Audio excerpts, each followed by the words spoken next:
봄이 오는 거죠? 예, 봄이 오기 위해서는 순차적으로 겨울이 와야 봄이 오는 겁니다. 라고 생각할 수도 있는데 오늘 또 상대적으로 꽤 깊은 하락폭에 그냥 초반에는 좀 놀란 가슴이 있었을 수도 있습니다. 근데 지금 보니까 에코프로 BM은 양전했습니다. 0.3%로 상승 전환을 했고요. 에코프로도 지금 이제 계속해서 낙폭을 줄여가면서 1.85% 하락, 그리고 LNF도 4% 하락, 그리고 대형주 가운데서 어닝 쇼크가 발표된 LG에너지솔루션 0.7% 하락으로 역시나 견조하고요. 삼성 SDI 1.5%대 하락세 보이고 있는 상황입니다. 지금 일단은 안 좋은 소식들이 전기차 쪽에서 팡팡팡 터지고 있습니다. 첫 번째로 실적 얘기인데 김대중 교수님, LG에너지솔루션 실적이 어닝 쇼크였죠. 네, 쇼크는 쇼크인데요. 개선될 수 있는 내용에서의 쇼크였습니다. 아, 그렇습니까? 네, 왜냐하면 지난 3분기 LG에너지솔루션의 실적을 보면 영업이익 기준으로 해서 대략 발표 기준으로 한 7천억 정도 발현시켰습니다. 이 중에 2천억은 IRA 수혜 금액입니다. 그럼 5천억 정도 벌었다는 얘기죠. 이번 4분기 영업이익을 3,400억 정도 실현시켰습니다. 이 중에 2,500억이 IRA 지원금입니다. 네. 그러면 실제로 전기차 관련해서 판매해서 번 돈은 1,000억 정도라는 내용으로 해석이 되죠. 지난 분기에 5천억, 이번 분기에 1,000억. 굉장히 많이 줄었습니다. 근데 준 이유를 한번 따져봐야 될 겁니다. 네. 이게 리튬을 포함한 이제 원자재 가격의 변화에 대한 흐름 때문이거든요. 1년 전 리튬 가격이 대략 한 580이었습니다. 지금 한 87 정도 하거든요. 그쵸. 6분의 1 토막이 났습니다. 그러면 이차전지를 만드는 회사들 같은 경우는 원 그 상품의 35%를 차지하는 리튬 가격에 대해서 1년 전에 일단 먼저 그 계약을 체결하거든요. 네. 그럼 높은 가격에 원자재를 계약을 하고 사용해서 판매를 했던 게 이번 4분기에 나온 실적이거든요. 가격은 현재 굉장히 6분의 1만큼 떨어져 있습니다. 그러면 실적이 어닝 쇼크이긴 하지만 이거 개선 유무가 중요하거든요. 그러면 리튬 가격이 이제 하락을 했기 때문에 이제 다음 분기에는 지금의 실적 대비해서 개선될 여지가 있다라는 측면에 하나의 접근으로 향후에 긍정적이라는 지점으로 판단이 되고요. 네. 두 번째 요인으로는 그 글로벌 전기차 회사들이 이제 좀 보수적으로 이게 재고를 보수적으로 유지하면서 이차전지를 만드는 회사들 같은 경우는 재고를 보수적으로 하더라도 계속적으로 생산하는 부분에 대해서는 유지를 해야 되거든요. 네. 여기다 고정비가 발생을 합니다. 인건비 비롯해서 여러 가지 고정비들이 발생하는데 이 부분에 대한 부담이 좀 컸습니다. 그런데 지금 시점 대비 내년도에는 좀 더 흐름이 나아질 수 있다라는 측면으로 판단이 되기 때문에 이번 실적 어닝 쇼크이긴 하지만 거의 막바지 국면에서의 쇼크가 아닌가 이렇게 판단하는 지점이죠. 바닥에 와 있다는 거죠? 그렇죠. 알겠습니다. 판단하는 우리 시청자분도 엔솔 같은 경우에는 사실 악재가 나올 때마다 모아갔더니 늘 수익이더라고요. 걱정 안 됩니다. 라고 또 의견을 남겨주셨습니다. 이차전지 내에 지금 안 좋은 소식들은 밤사이도 전해졌습니다. 홍해 관련한 이슈 때문에 테슬라의 독일 공장이 가동을 중단한다. 2달 동안 그 얘기도 있고요.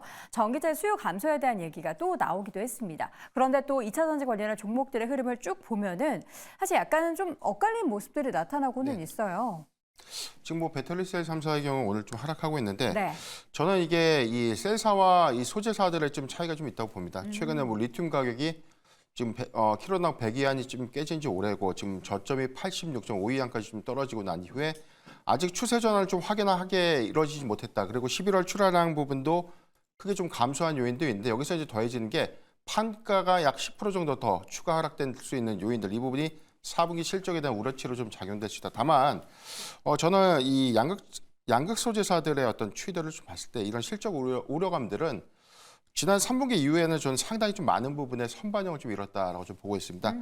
그렇기 때문에 지금 관건은 지금 영 레깅 현상이 언제쯤 종식될 수 있을 것인가 이제 이 부분인데 저는 1분기 초 그러니까 한 2월까지에 대한 어떤 이 단가 연동 영향은 좀 있을 것이다. 크게는 좀 1분기까지는 좀 봐야 될 것 같고요. 네. 2분기 기점에서 리튬 가격이 좀 반등을 해준다면 여기에다 더 판가분에 대한 상세 효과 이 부분들 그리고 선취매했던 이 원재료 매입비에 대한 비중들이 좀 감소되면서 하락 단가분이 반영되면서 이익단의 개선을 좀 이뤄낼 수 있는 구간을 2분기 후반이다라고 좀 보고 2025년도에 양산 부분들 증설효과가 좀 나타내는 부분들을 우리가 주가로 선반영한다면 저는 2분기 이후 관점에서는 양극 소재사들의 주가는 좀 반등할 수 있는 여지가 충분히 있다라고 네. 보고 있습니다.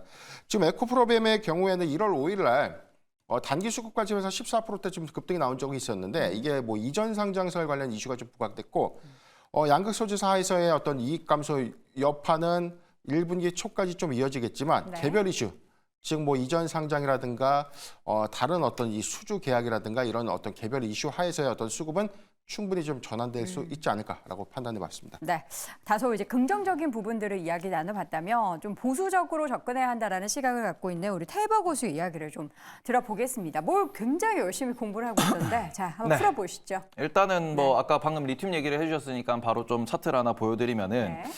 리튬 가격 차트를 뭐 우리가 빼고는 볼 수 없을 것 같아요.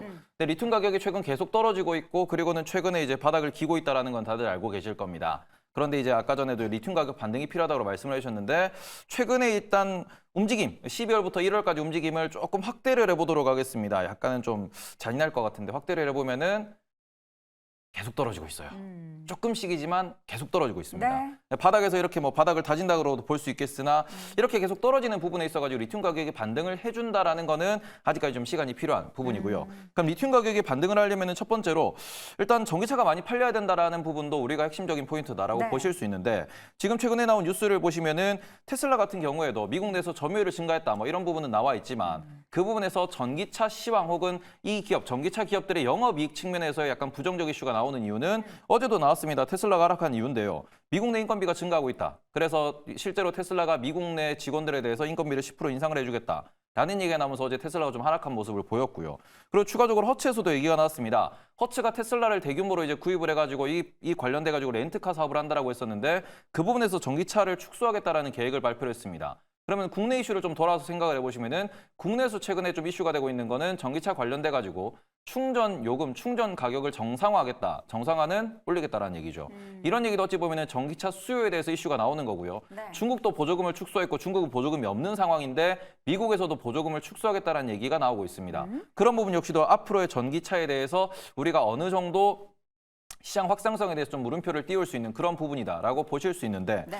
니오 같은 경우에도 어제 또 이슈가 나왔습니다. 뱅크 오브 아메리카에서 보고서가 나왔는데 지나친 전기차 업계의 경쟁으로 인해서 지금 투자 의견을 하향한다라는 보고서가 나왔습니다. 이 지나친 경쟁은 결국 미국 내 전기차의 재고량이 증가하고 있다는 부분, 이 부분을 지목을 했다라고도 볼 수 있기 때문에 이런 부분에서 전반적으로 보시면은 앞으로 전기차가 우리가 상상한 만큼 잘 팔릴 것이냐 이 부분에 대해서 지금 수요단에 있어가지고 조금 고민이 많다라고 보셔야 될 것 같습니다. 자, 알겠습니다. 이렇게 쭉 뭔가 융당폭격을 맞다 보니까 정신이 안 차려지는 것 같은데 실적 안 좋은 거는 좋아지는 뭔가 모멘텀이 있으면 좋은데 보니까 뭐 새로운 얘기들은 나오고는 있어요. 새로운 얘기라고 하기에도 조금 애매하긴 한데 원통형 배터리 만들겠다. 뭐 이런 얘기도 하고요. 지금 뭐 LFP 배터리 중국에서 막 치고 올라오니까 우리나라도 열심히 하겠다. 그리고 갑자기 단어가 생각이 안 나네. 고체로 된 전고체. 전고체 배터리. 예, 전자가 생각이 안 나더니 전고체 배터리 얘기도 항상 이제 모멘텀으로 등장하는 이슈 중에 하나인데 이런 것들이 다 나와도 결국에는 실적 숫자 안 찍히면은 도루묵인 거죠. 네, 일단 우리가 큰 그림을 뭐 다른 얘기들은 다 해주셨으니까 네. 저는 큰 그림에 대해서만 간단하게 정리하고 마칠까 하는데 작년에 자동차를 가장 많이 판 회사 도요타입니다. 토요타. 하이브리드를 많이 팔면서 다시 또 1,000만 대를 넘겼죠. 반대로 중국 시장에서 그립을 완전히 날린 폭스바겐이 800만 대로 축소했고요. 네. 우리의 현대기아차가 740만 대 이상을 팔면서 작년에도 3위를 유지했습니다. 여기서 가장 놀라운 건 누구냐? 비아디가 350만 대를 팔면서 전 세계 9위로 올라왔습니다. 네. 그런데 이 비아디라는 회사는 하이브리드와 전기차만 팝니다. 이 얘기는 무슨 얘기냐? 전기차 올해 테슬라가 180만 대 팔면서 작년 1위였죠. 전기차 150만 대 팔면서 비아디 2위였죠. 네. 앞으로 이거 안 바뀝니다, 순위. 안 바뀐다고요? 왜냐하면 또 2030년까지 현대기아차가 만들어낸다는 전기차의 숫자가 2030년 가서야 130만 대입니다.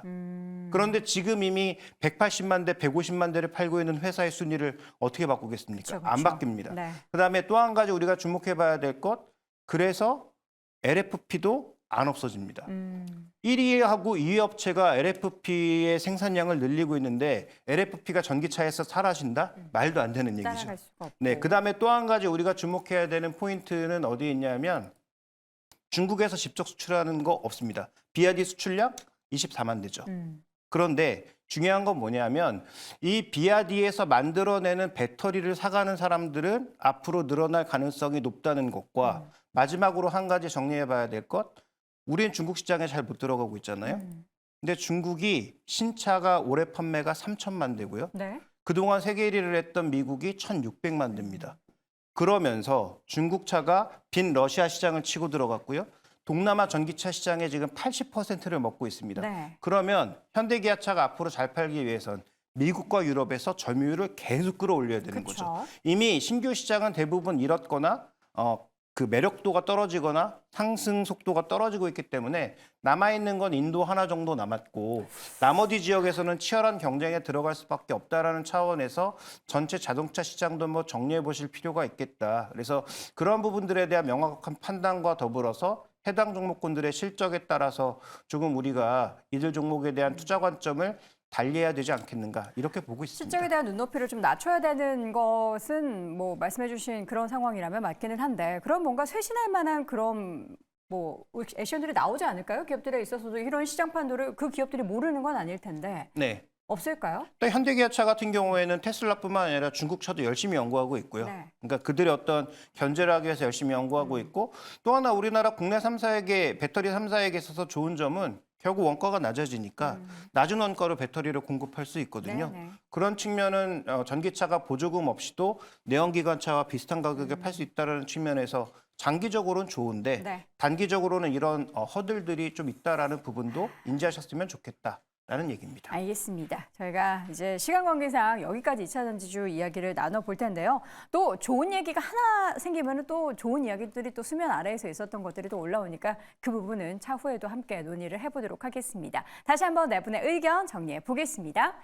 자, 김대중 고수의 의견입니다. 김대중 고수는 동트기 전에 가장 어둡다. 김종효 고수 겨울은 지났고 봄을 기다리는 중이다. 변영인 고수 터널 지나고 있다. 태혜보 고수는 겨울은 길다라고 의견을 남겼습니다.